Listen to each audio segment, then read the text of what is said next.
estado leyendo, tengo un par de años que he estado leyendo otro tipo de material que a mí me ha abierto los ojos de una manera que me sorprende mucho. Y entonces les quería compartir algunas ideas alrededor de eso, porque aparte creo que son muy prudentes para el momento en que vivimos. Entonces, siéntanse libres de prender su micrófono o interrumpirme en el chat o como quieran, por si tienen algún comentario. Es más o menos breve lo que les voy a platicar, entonces me gusta ver si alcanzamos al final a tener unos minutos para que ustedes piensen, para que me digan si, bueno, si tienen algún comentario, ¿no? Estaría bonito. Entonces, les voy a compartir una presentación chiquita. Ahorita me dicen si se ve. Ay,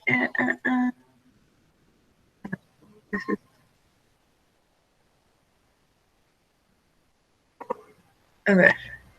Sí, bueno, entonces, se está presentando, ok. Consideraciones feministas. Ajá. Entonces, acá. Ajá, entonces, ese es el título que le puse ahorita, bueno, a lo que les quiero platicar. Entonces, voy a empezar y bueno, les quiero decir que en realidad todo lo que digo, les digo que como yo no estudié este tema así profesionalmente, lo he sacado de diferentes materiales. Y estos 3 materiales que les estoy poniendo aquí, para mí fueron súper importantes, porque como les digo, me abrieron los ojos a ver muchas cosas. Entonces, uno es el libro que se llama Data Feminism. Ese está escrito por 2 chavas del MIT, y está muy interesante. Todo lo tengo en PDF también, si quieren se los paso.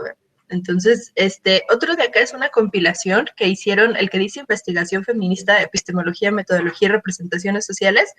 Es una edición de varios textos que está coordinada por el CEICH de la UNAM, que es el Centro como Interdisciplinario de Ciencias y Humanidades, algo así, y que tiene unas publicaciones increíbles.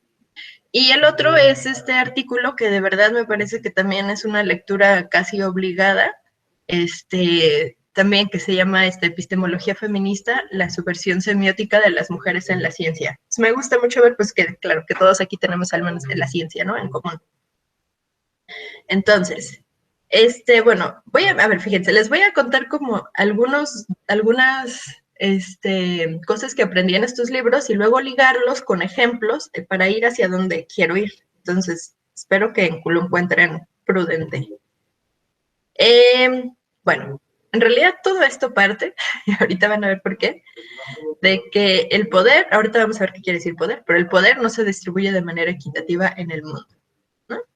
Entonces, en realidad, ahorita el mundo, bueno, siempre ha estado configurado de manera que hay ciertos grupos que tienen ventajas y privilegios que no se han ganado, sino que nada más nacieron en esas ventajas y privilegios, y que hay otros grupos que tienen que lidiar con ventajas sistemáticas, o sea, en todos los ámbitos, ¿no? Desde el ámbito educativo, el ámbito laboral, el ámbito personal.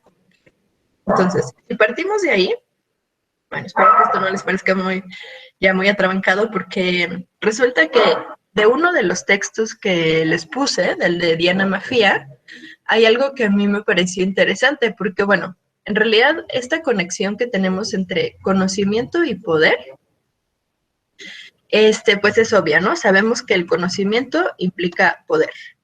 Entonces, bueno, es obvia. Pero esta chica dice, Diana Mafia, que fue el primer texto que leí de estos 3, que les pongo ahí, justamente dice que hay que ir un poquito más allá y darse cuenta de que en realidad, fíjense, ay, aguanten, bueno, perdón, mi perrito está ladrando.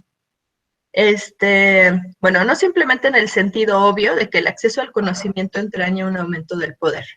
Eso es obvio, ¿no? Un poco lo sabemos.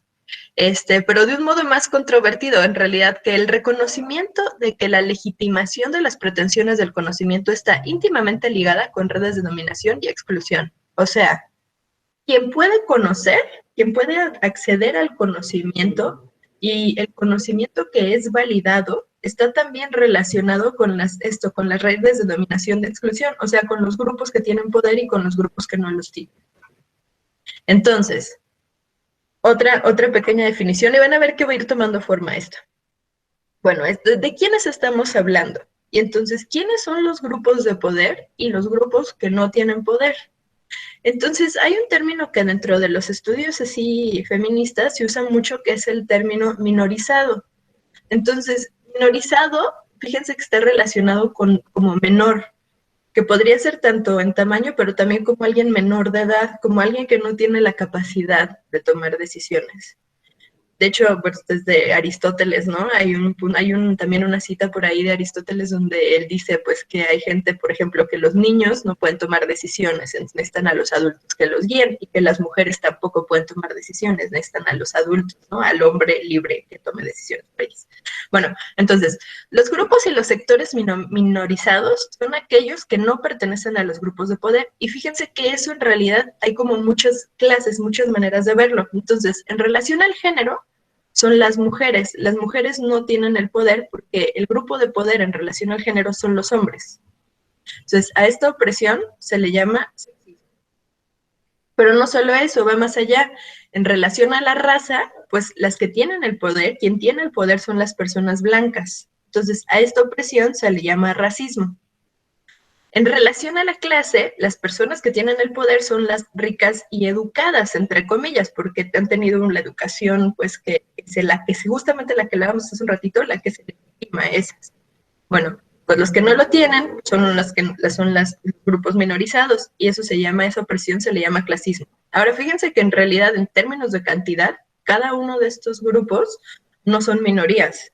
O sea, en relación a las mujeres, pues son la mitad de la población. A la raza, pues son menos las personas blancas, y también a la clase son muchos menos en términos de cantidad, ¿no? Pero no, bueno, esto puede extenderse, por ejemplo, a la gente que es discapacitada y capacitada. La gente que tiene algún tipo de discapacidad pertenece a un grupo minorizado. Y la lista puede seguir, ¿no? ¿Dónde vives? Entonces, es mucho. Entonces, este enfoque de grupos minorizados nos ayuda a entender que, fíjense, que las opresiones que hay sobre una persona, o sea, todas las desventajas que tiene que enfrentar de manera sistemática, en realidad tienen muchas aristas, tienen, digamos, sí, muchas como dimensiones, vamos a decirle. Entonces, esto que les estoy diciendo se le conoce en el feminismo como el enfoque interseccional, donde decimos que justo todas estas desventajas sistemáticas, pues en realidad tenemos que pensarlas desde el género, raza, clase, edad, también claro, la edad, ¿no? O sea, los adultos en la edad más productiva tienen más poder respecto a los ancianos y a los niños y a los adolescentes. Habilidad, discapacidad, localización, etcétera. Entonces, ¿por qué les estoy contando esto? Pues porque para mí es muy importante entender que el enfoque feminista interseccional, que es lo que les estoy diciendo, no es exclusivo para las mujeres. O sea, el feminismo interseccional no habla únicamente de las opresiones que reciben las mujeres, sino de todos los grupos minorizados. Y eso me parece súper valioso, porque entonces ahí nos podemos unir todos, porque para empezar, nosotros ahorita, pues o sea, como estudiantes de la UNAM, profes de la UNAM, pues no habitamos en en el norte global, ¿no? Que es como esta zona de poder. No somos la mayoría, no somos blancos, casi todos somos mezclas. Tenemos un componente indígena muy fuerte, ¿no? Entonces, justamente es importante entender esto, porque de pronto pues hay gente que se pierde en pensar que el feminismo pues es solo un enfoque que ve por la liberación de las mujeres, y no es cierto, ve por la liberación y por las opresiones de todos los grupos minorizados, y ahí entramos todos nosotros. Entonces, ahora sí, entonces, bueno, ya ustedes dicen así, bien, va.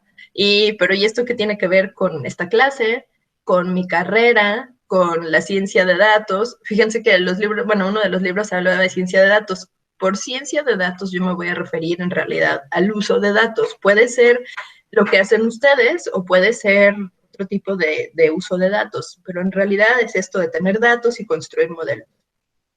Entonces, ¿qué tiene que ver? Bueno, pues tiene que ver que las ciencias computacionales, la ciencia de datos, todo esto son productos humanos que han sido desarrollados por ciertas personas. Y al ser desarrollados por ciertas personas, por ese simple hecho, entonces nosotros, bueno, las personas que los usamos y desarrollamos, les imprimimos estos sesgos de género, raza, clase, etcétera.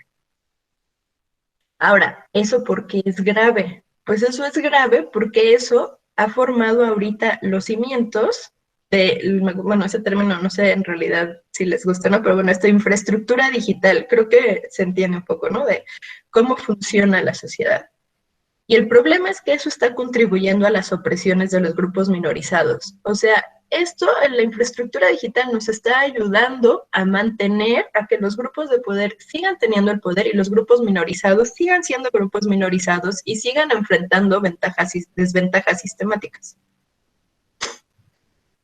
Entonces, fíjense que aquí les puse un asterisco rosita donde dice las personas que desarrollan y aplican esas tecnologías.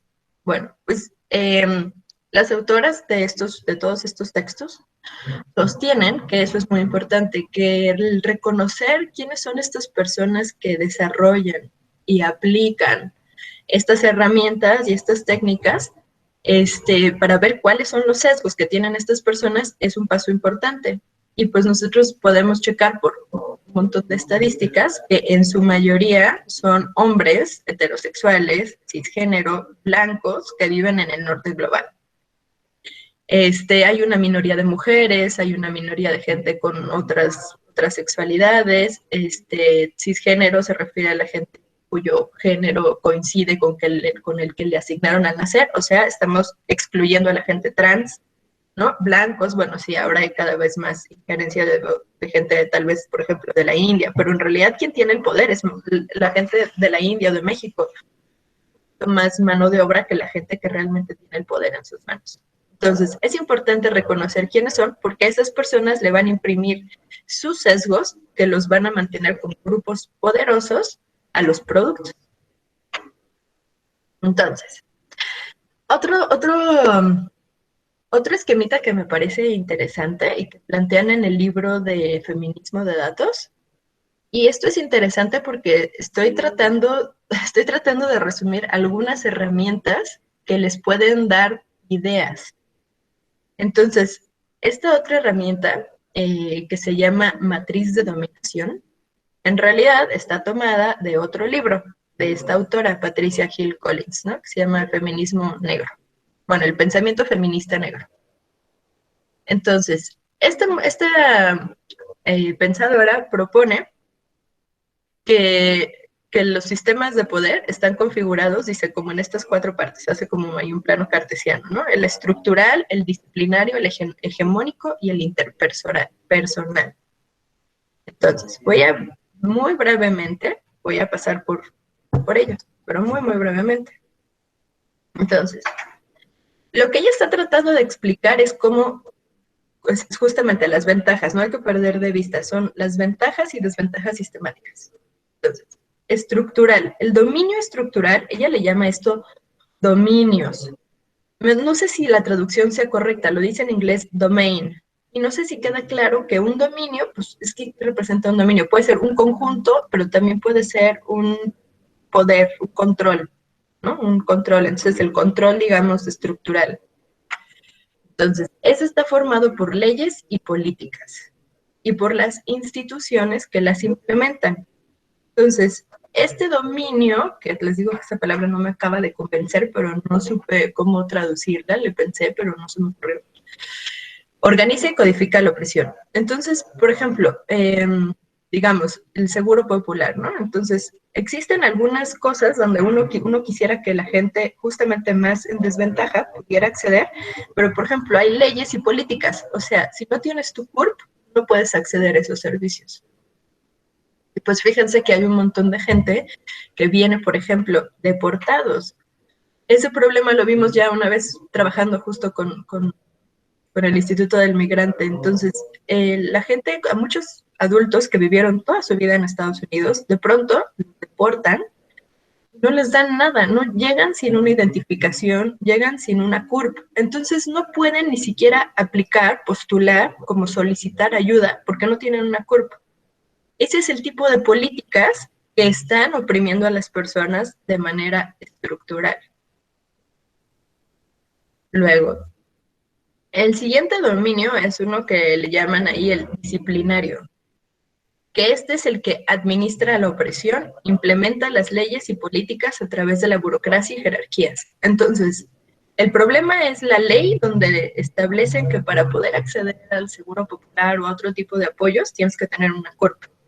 Pero bueno, hay en realidad una serie, o sea, la burocracia que se encarga de solicitarte esa CURP y de obstaculizarte el acceso a muchas cosas, o sea, y el acceso a cosas que pueden hacer que estés menos oprimido y que estés, bueno, sí, menos en desventaja, pero en realidad son oficinas, son personas que los llevan a cabo, que los implementan. Luego, está el dominio hegemónico. Entonces, el hegemónico es el que se encarga de circular ideas opresivas en la cultura y en los medios. Entonces, consolida las ideas de quién debe tener el poder. Regresamos y volvemos, por ejemplo, a ese caso de los migrantes, pues en realidad hay muchas ideas que circulan de que a los que deportan son pues criminales, ¿no? Que la gente que está de manera ilegal y que luego deportan a México, pues es porque no saben realizar trabajos, porque se metieron en la mafia, porque pues un montón de ideas. Y pues, por ejemplo, aquí yo que vivo en Guadalajara, por aquí pasa la bestia, ¿no? El tren este gigantesco. Todos los migrantes que se bajan aquí, en realidad, la gente es muy violenta hacia ellos, muy violenta la gente del lugar aquí. Y no les deja, bueno, o sea, los ven de verdad ni como humanos, o sea, es muy fuerte, ¿no? O sea, son más que criminales. Bueno, y esto es por ideas que han circulado y que ayudan a que estas personas sigan estando ahí. Ahora, yo les estoy dando estos ejemplos porque son los que se me vienen a la mente y porque pues me parece que son claros, pero en realidad yo quiero que pensemos todo esto en términos de los desarrollos que hacemos con datos, ¿no? Entonces, pues esa va a ser la tirada. Y luego, por ejemplo, está el otro, que es el último dominio, que es el interpersonal. Y este de aquí es un poco como ya a nivel individual, cómo es que una persona vive esas opresiones, ¿no? Cómo es que la persona siente pues, que es imposible luchar contra ese sistema inmenso. Cómo es que llega aquí un deportado o un inmigrante, no tiene ni por dónde empezar. Entonces, ese es el dominio interpersonal, ¿no? Que le va a obstaculizar la adaptación y la vida digna, básicamente. Bueno, este cuadrante que le pusieron ahí la matriz de dominación, se utiliza, como ya les dije en cada caso, para sostener el privilegio de los grupos de poder, para oprimir a los grupos minorizados. Entonces, utilizando estas tres herramientas, que es la matriz de dominación, el enfoque interseccional y los grupos minorizados, a partir de estos tres, pues la propuesta, sobre todo de las autoras del libro de Feminismo de Datos, que la verdad me convence mucho, pues la propuesta es entonces hacer un análisis. Y un análisis alrededor de este hecho que creo que a todos nos queda claro. Y es que hay grupos de poder que se benefician de la ciencia de datos y grupos minorizados que se oprimen. Y les digo que aquí ciencia de datos es así muy amplio. Entonces pueden aplicarlo, o sea, en realidad se puede aplicar vastamente, casi a lo que a ustedes se les ocurra, ¿no? Entonces, bueno, pues creo que eso es muy claro. Entonces, la idea es usar estas tres herramientas para esto. Y hay tres preguntas centrales que deberíamos de hacernos cualquier persona que trabajemos con datos. No importa si es desde el lado de la biología, no importa desde dónde, ¿no? Entonces, o desde la computación, desde donde sea. Y estas tres preguntas que digamos que a mí me gustaría que es lo que se quedaran de esta pequeña son, siempre que estén trabajando ustedes, pues que se pregunten esto. La primera es, ¿quién implementa, usa y desarrolla, bueno, etcétera, etcétera, la ciencia de datos? ¿Quién lo hace? Ah, pues son estas compañías, aparte, ¿quién la usa? En realidad, fíjense que actualmente, pues es el gobierno y las compañías. Bueno, ¿y quiénes son esas personas? Ah, pues en realidad justo son la gente de poder, suelen ser hombres, suelen ser blancos, suelen tener dinero, claro, pues. Y bueno, y darse cuenta que siempre hay un contrapeso, o sea, estos son conjuntos. ¿Quién es el complemento? ¿Quién no tiene, quién no implementa, no usa y no desarrolla estos datos? La segunda pregunta, que también creo que es fundamental, es entender qué intereses son priorizados y cuáles no. Porque en realidad hay un montón de preguntas que nos podríamos hacer y que podríamos responder o al menos buscar las respuestas. Pero como no podemos responder todas, pues hay unos que sean priorizados, ¿no? Y son aquellos intereses que están relacionados en general, que se puedan monetarizar, ¿cómo se dice? Bueno, capitalizar, que se pueda generar dinero a partir de esto. Los otros, la verdad, no nos interesan mucho, ¿no? ¿Y cuáles no? Pues bueno, no nos interesan, quiero decir, a la sociedad, ¿no? A mí. Y bueno, la otra que es así, pum, un flechazo, es quién se beneficia de esto, de la ciencia de datos, de los desarrollos científicos, de los desarrollos tecnológicos. ¿Quién se beneficia y quién no? Bueno, y entonces ejemplos, porque creo que ahí va a quedar más claro a qué me refiero. Fíjense que hay un software que se llama Predpol, que lo hicieron para determinar en la ciudad de Los Ángeles cuáles barrios tienen que patrullarse de manera más fuerte, o sea, con más patrullas y todo el tiempo. Entonces, pues claro, esto es con el afán de eficientar recursos, obviamente, ¿no? Pero fíjense que este software lo alimentan por los registros históricos de crimen y por el mismo registro histórico de patrulleo. ¿Qué da como resultado esto? Pues que los barrios donde vive la gente latinoamericana, donde vive la gente negra, pues en realidad por las mismas opresiones que esta gente ha tenido, el nivel de pobreza, la falta de acceso como a servicios, ¿no? A educación, bueno, pues ahí claro, hay un registro histórico de crimen más fuerte, lo cual ha llevado a que se patrullee más fuerte, y si eso lo alimentas, tu algoritmo está alimentado por eso, pues lo que obtienes es que en realidad los barrios blancos, esos barrios no se van a patrullar de la misma manera que los otros. Y entonces ocurre aquí una trampa que se vuelve un círculo vicioso donde fíjense que esta frase también me gusta, están ahí copiados. Les digo que todo tiene fuente. Las predicciones de dónde ocurrirá el crimen en el futuro se parecen muchos a las prácticas racistas del pasado. Este es un ejemplo de cómo los productos tecnológicos de ciencia de datos y software en realidad ayudan a oprimir. La idea sería poder entender este ejemplo, buscar un poco, como hay muchos, ¿no? Pero podríamos buscar un poco más, conocerlo y tratar de entenderlo a partir de dónde está incidiendo en la matriz de dominación, ¿no? ¿Cómo está, en qué dominio está participando y de qué manera? Eso sería hacer un análisis un poco más detallado. Otro ejemplo, es así, que dicen que Amazon estaba utilizando, la verdad es que nada más, o sea, lo leí por encimita, no sé si sea muy relevante, sí es relevante porque es un ejemplo claro, que Amazon estaba utilizando un algoritmo de inteligencia artificial, o sea, machine learning, pues, para filtrar los perfiles, los currículums de los postulantes a ciertas plazas de trabajo. Y esto de aquí era como, claro, porque recibían mucho, entonces tenían que agilizarlo. Fíjense que esa trampa de que tenemos que agilizar las cosas empieza a sonar algo como repetitivo. Y bueno, resulta que se dan cuenta que, claro, esto está alimentado con los perfiles de la gente que ya tiene un trabajo ahí, ¿no? O que en el pasado ha sido contratada. Y pues nos podemos dar cuenta, por ejemplo, con estos grafiquitos de aquí abajo, pues que en realidad aquí está, los hombres son azules, la proporción de hombres y mujeres son azules y rojos, y pues que en realidad no hay una paridad, ¿no? Si aquí está el 50%, pues en su mayoría son personas, son hombres los que tienen acceso a estas empresas, y bueno, en trabajos técnicos, que es donde lo utilizaban, pues fíjense que la proporción de mujeres es sin duda muy bajita, ¿no? 20-25%. Entonces, si tú alimentas un algoritmo con estos datos, pues obviamente los resultados de este algoritmo pues van a ser sesgados, van a darle preferencia a ser hombres. Otro claro. Uno más que la verdad está muy interesante porque si ustedes googlean así en Google Scholar a esta chica, tiene un montón de artículos, es muy interesante. Y lo que esta morra se dio cuenta es que ella estaba haciendo una maestría.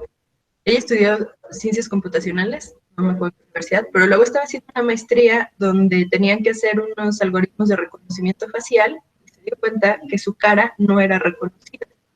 Sin embargo, si se ponía esta máscara blanca, entonces la cara sí es reconocida.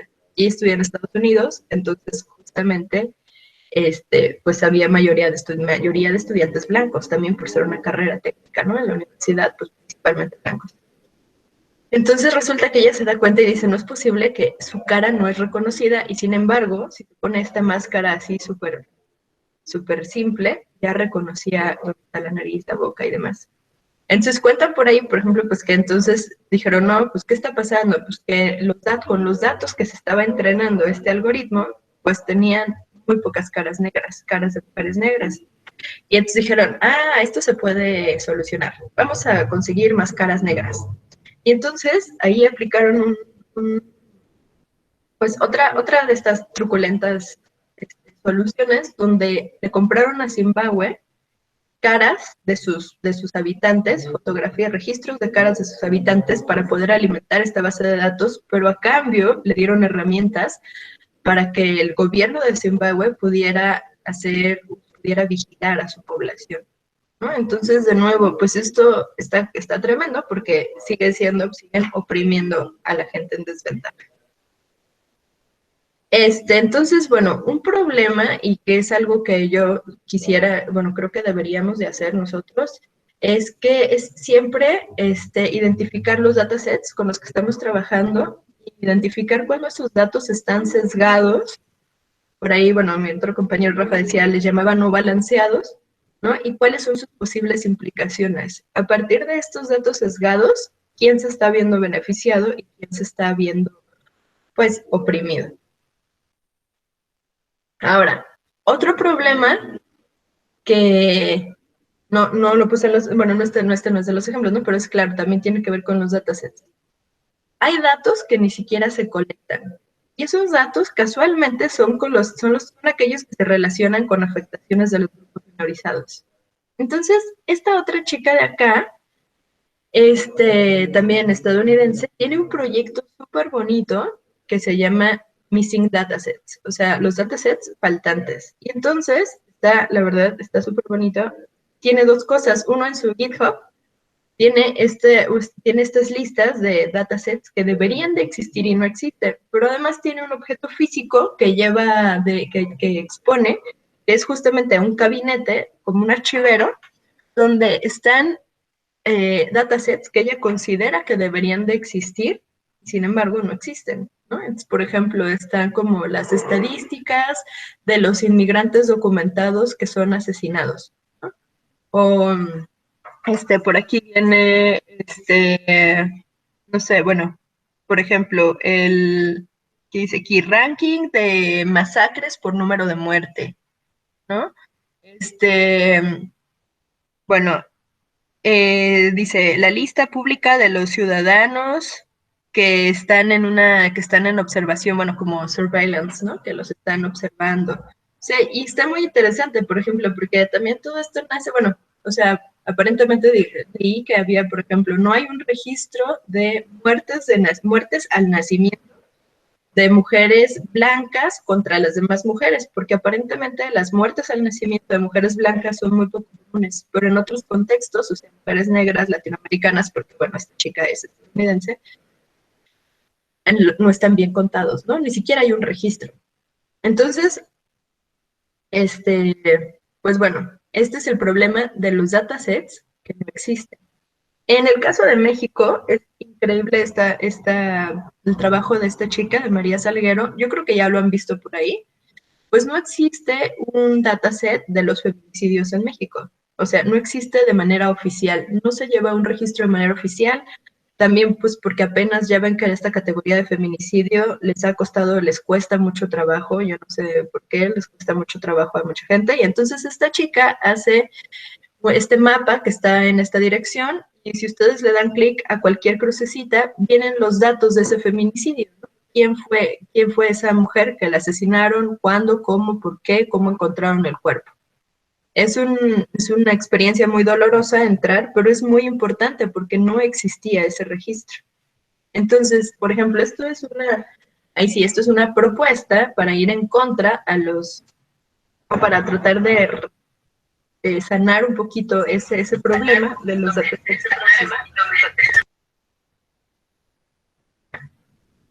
Bueno, entonces, La primera acción que les pongo aquí, les digo, ese uno no es jerárquico, no es como que la acción, la primera, la más importante y la más grande, no, pero esa es una que sí está a nuestro alcance, que es revisar los datasets con los que trabajamos.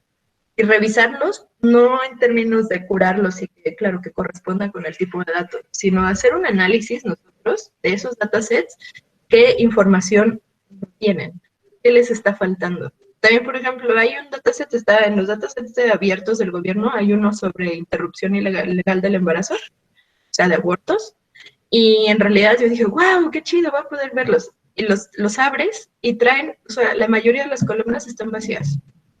Hay muy poquita información. Sí existe el dataset, pero está incompleto. Entonces, pues también digo, bueno, hay algunas columnas, sí, les recomiendo que lo chequen, porque sí hay cosas interesantes, pero la mayoría está vacío. ¿No? ¿Por qué? Pues por los malos registros, que muchas veces, y sabemos que aparte de eso hay un subregistro. Bueno, ahora, las siguientes propuestas, bueno, esa me gustó, esa le hice énfasis en la anterior, porque esa la podemos llevar a cabo nosotros. También ustedes, como en cosas de genética, pues preguntarse, ¿no? ¿Quién está aquí? ¿Qué información necesitan estas personas? Bueno, los siguientes pasos es que tenemos que comprender los algoritmos que utilizamos para identificar los sesgos sistemáticos que están contribuyendo a este sistema. Y esto nos va a dar la posibilidad de auditar algoritmos y sobre todo de hacer responsables a las instituciones. O sea, las instituciones que están aplicando y que están utilizando estos algoritmos, resulta que los algoritmos, como son algo muy técnico que mucha gente no entiende, pues se vuelven una caja negra. Entonces, una caja negra que nadie pela, ¿no? Nadie pela. Entonces, bueno, sí pelan, pero en realidad se vuelve como algo que no recibe, no se hacen responsables por eso. Entonces, para esto requerimos gente que tenga las habilidades técnicas para comprenderlos.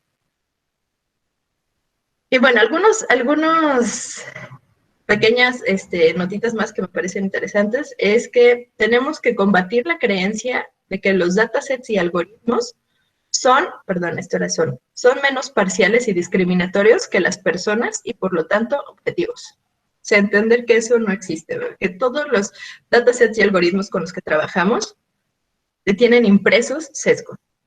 No son objetivos, no son parciales. Y bueno, ahí les decía que de este libro que adoro, que es buenísimo, que está en línea también, y si no, me les mando el PDF si a alguien le interesa, porque esto de cuestionar la objetividad fue a mí de las cosas que más me han sacado como, o sea, como yo crecí en un ambiente científico, pues yo sí pensaba que la era objetiva. Y entonces empezar a develar que esto no es así, pues ha sido una cosa que me ha golpeado, pero de una manera productiva, ¿no? Pero sí me un poco el shock. Entonces, y bueno, esta es una aportación de la epistemología feminista, ¿no? Esta área estos estudios del feminismo que hablan sobre la legitimación del conocimiento. Y entonces dice que tenemos que cuestionar la objetividad como una meta de la investigación. ¿Por qué? Está copiado tal cual del libro.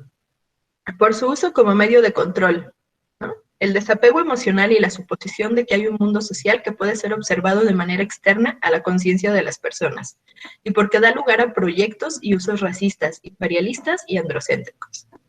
Entonces, bueno, pues no sé, se me ocurre como estas cosas de 22andMe y todo, 23andMe, como esas cosas de ancestría, ¿no? Que también se han utilizado, pues, con usos racistas, ¿no? Hay casos por ahí de que para deportar gente y esas cosas. Y bueno, esta es la última sugerencia que me parece muy valiosa, es algo que le llaman visceralización de los datos. Que lo que quieren decir aquí es que de pronto también no solo la ciencia es objetiva, sino que está completamente lejos de las emociones, y yo creo que eso no es cierto. Entonces, esto, según explica Mafia en su artículo, dice que se han negado los modos de conocer asociado a lo femenino, entre ellos todo lo relacionado a las emociones, porque las emociones, esto decía Platón, ¿no? Eso decía, bueno, sí, Aristóteles, que las emociones son exclusivas de las mujeres y entorpecen el conocimiento. Entonces, la propuesta es también tratar de crear visualizaciones de datos que resalten las emociones, pero las emociones relacionadas con los grupos que tienen el poder y con los que no lo tienen. Esta es otra cosa que nosotros podemos hacer con nuestros datos. Y bueno, pero bueno, pues todo esto yo les puse, son intervenciones, ¿no? Hacer visualizaciones, checar nuestros datos, cuáles faltan, cuáles no están, cuáles están sesgados. Pero bueno, pues creo que en el fondo estas intervenciones, pues claro, son súper necesarias, pero son insuficientes. Y aquí dice, pues, si no conocemos las opresiones y la historia misma, yo creo que es una invitación a tener una mayor visión a partir de leer sobre la historia, ¿no? Y leer sobre qué son las opresiones y leer sobre este mundo en el que vivimos.